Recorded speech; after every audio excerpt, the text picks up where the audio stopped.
Hindi marunong lumangoy, pero gusto mong maranasan ng free diving on a budget?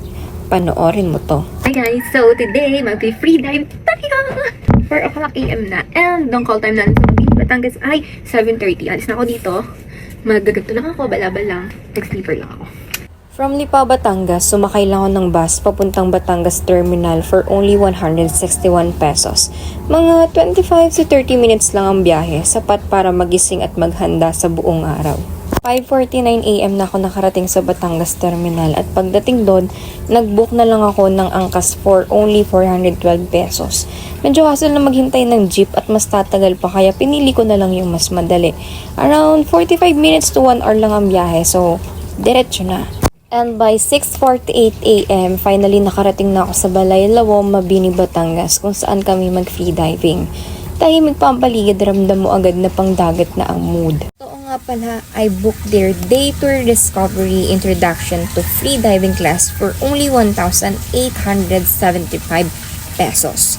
Nag-download ng 1,000 as reservation. Sulit na sulit dahil included na ang lesson, complete gears, theory class, photos and videos, at 2 open water sessions. So, wala ka na talagang iisipin. And yun nga, to start with, pinapirma muna kami ng waiver at nagsukat naman ng fins. Importante talaga na sakto ang suot para maging comfortable ka sa buong dive.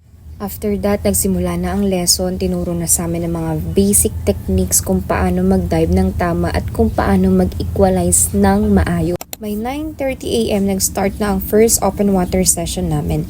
Free diving down the line habang nagpa-practice ng equalization. Sobrang bait ng coach namin, si Coach Mighty. Masayahin at kalmado. Coach namin. Coach, okay ka lang? Goods lang.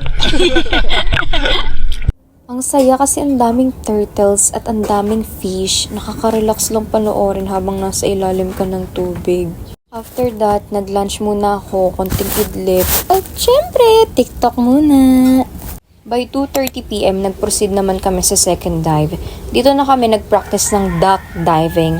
Medyo mahirap lalo na kapag hindi relax ang isip at katawan pero sobrang patient ng coach namin kaya nakaka-encourage talagang mag-try and yes, we did it!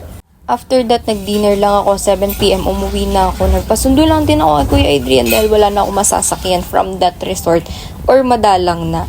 So, I paid 1,000 from Mabini, Batangas to Tanawan City, Batangas. Kung wala kayong sasakyan, kontakin nyo lang siya at yun, makakauwi na kayo. Dito ko natatapusin tong vlog na to, kaya ikaw, kung sakaling may chance na gawin mo ang mga bagay na gusto mo, gawin mo na.